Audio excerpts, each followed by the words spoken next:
It's been a while. It's been busy, but busy is good. I'm writing my newsletter, and today I decided to read my newsletter because it's an emotional one. I mean, they're all emotional. I don't write unless it's from the heart.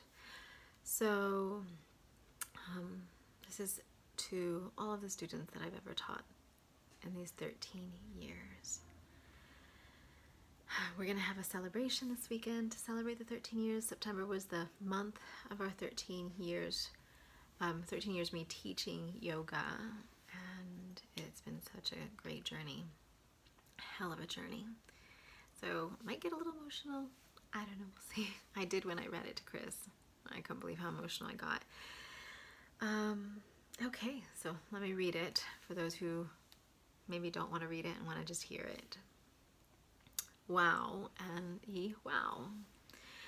As I was sitting the other day, it really began to sink in that 13 years is a very long time for a little business. And there's so much I've learned through trial and error and personal raw experiences that couldn't necessarily be taught in a book, but I could sure write a book on the experiences. I was asked a few questions, and I thought it would be fun to share them in this writing since we're talking about 13 years. Here's the question. I'd be curious to hear your reflections on teaching yoga for 13 years. What has the studio meant to you? Lessons learned, etc. For 13 years, the studio and the students have very much become a family of sorts. Like every family, there's lots of ups and downs. And as a child, it always made sense to me to work in my backyard in a cottage of some form. I figure if I needed a space for mommy in life, it would need to be a space that can be converted. Papi will be in the jungles of Panama, so a little space for mommy will be fine. First, I'm so grateful that Chris suggested I build in the backyard because the point that he did, I was considering closing the studio. And realistically, after the second and third year of owning a studio, it became really hard to deal and manage. And even today, at times, I think it's just too much to manage. There's too many emotions. There's too much sharing at times. There's a lot of pressure constantly being interviewed by others. And one interview for a job is good, right? But every time I teach, it's like an interview because it might take one wrong word to deter somebody from taking classes again. Or is it a right word? But at the end, it's my heart to teach and to remain open to all the ups and downs. I learned that I am like any sacred space. There's two types of people. And over the last 13 years, I've come to know these two, facades and cores. And this was one of my hardest lessons. I learned that there were both students and teachers, that they liked the look of yoga, but they didn't really practice it. And then I learned that there were those who lived it. I learned some students wanted to be corrected and guided, and some wanted to just be guided and not corrected. I learned the difference of physical hard work, mental hard work, and what I say, mind body orenda hard work. And that is, orenda is like your essence. Beginning the studio, I learned that greed and entitlement from other teachers in the yoga world existed. I learned that by then, my lack of boundaries hurt me a lot. The way they lied and betrayed me and students really shocked me. And I learned how yoga could be very competitive and ego-driven. I learned that there were also a great deal of yoga teachers that were genuine, sincere, real, and caring. And those really, really, really helped me tremendously in staying open as a business. Rachel Moninger, yeah, you were with me at my first and second location. And then Monica, which was, she's the owner of Open Door. I wasn't a hot yoga person, but I'd take the students to go experience hot yoga with her. And if I had questions, I would ask Monica about like the business aspect of yoga, and I really appreciated her honesty. She didn't know me, but she was great, so I'm forever grateful. I watched that there were students that committed hardcore for 3 straight months and then just dropped yoga, and then those that paced themselves to enjoy their journey. And they just like devoured it little by little. It was really, really neat to see. I learned about struggle and doubt in ways I never knew.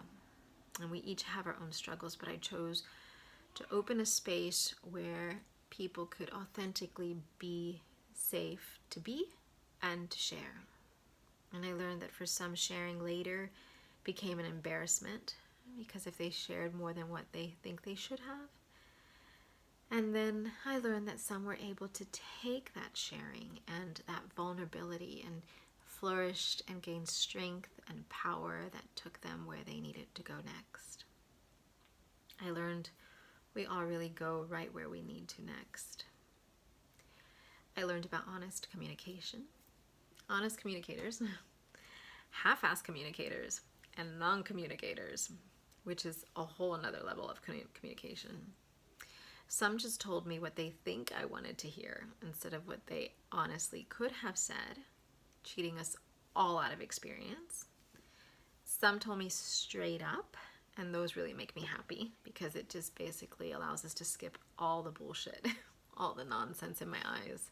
We can just move on to the next happy part of life where, resolve, find that resolution. I learned to shift experiences so that people can slowly become more honest and sincere. I learned to ask a lot of questions to better understand others. And some liked the questions and some ran in the other direction. And with these, I learned more about the lazies and the ambitious. And I choose the words lazies because laziness, negligence, those are things that are talked about in the Yoga Sutras. Some absolutely loved diving into their being because some were ready. And for some, it wasn't the right time. And for some, I was the right teacher. And some, I wasn't. Or just for a second, yeah? I learned the many layers of persistence from students. I learned I enjoy people writing new chapters in their books of life, then rereading or hearing the same chapter over and over again, because those become dangerous mantras in my mind. I can easily say I've taught thousands of students, and watching students change their lives for a more fearless, caring, honest, genuine life has been the greatest reward and motivator as a teacher. So we have our Orenda, and this is our essential, energetic, vibrational form. And if we lie to ourselves there, I've learned good luck on the rest of your journey, right? Our journey is like, we can't lie to ourselves. Then we have our physical form, and that's the body that carries us through our journey. And then we have our mental form, which is just the chattering of the mind or the non-chattering of the mind.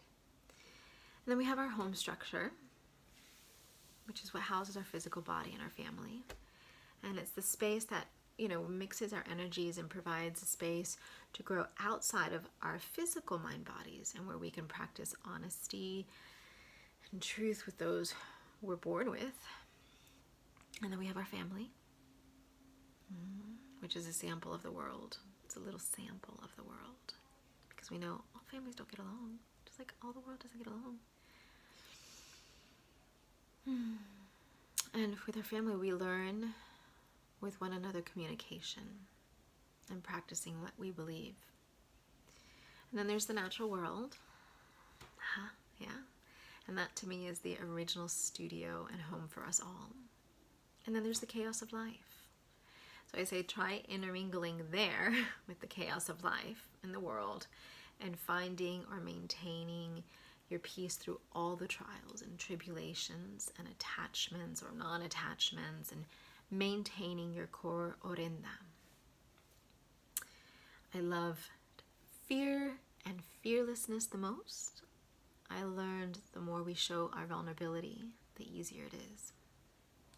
I learned some only thrived on the negative aspects. For example, what stuck out for you more in this writing or in this reading that I'm doing? The negative examples or the positive examples? And then you can reread it or replay it for yourself and see what sparks you. And some people are able to see the hidden gifts within the words.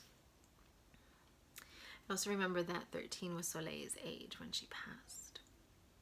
And then I still get emotional when talking about her, and when I'm writing this, and when I reread it right now. But what I've learned most was that I was, and I am, a reflection of all the students. From lazy, ambitious, to sometimes communicating, to not at all, to now always communicating. I learned that all motivators and leaders need motivators and leaders to guide them at times. I learned that I also like the aesthetic or look of yoga and the core values of yoga. That I was persistent enough to make 13 years and scared out of my mind the whole time. I learned to revolve around the axis so that I wouldn't be tossed in the absurdities of the universe. I learned that my fears in succeeding without a college degree caused lots of anguish. And then I learned those fears taught me anything is possible. I learned that I can't please everybody and I don't need to. I learned that it's all okay. And then I have to do the best that I can every day so that I can keep sleeping at night. I learned that it hurt me and my family when I bottled things up. I learned that the chaos of life and the little inconveniences were obstacles placed in my path to stay on my path. I learned the essence of life, the cycles of life. I learned that if strangers could trust me to lie down on my table and allow the universal energies to flow through me to them, then I can trust others. I learned I'm not a healer. I'm a self-healing educator, and I prefer to let people heal themselves by doing their own work alongside me. I learned that I'm not a perfect little unrealistic positive ray of light for everybody at times, and I like to see the best of the negative and positive qualities of things in life. And I learned that it'll all be okay, and that I may not be the best for others, but I don't need to be. I need to be the best for me, to breathe and live and remain at peace. A peace that 13 years of teaching others has shaken me to my very core. And like Mother Earth, I'm happy to know that you're still on this journey with me, and everybody else with hopes of a better now. So I've learned a lot. It's a lot. And I'm so grateful to 13 years of being able to do this. So much love. Gracias.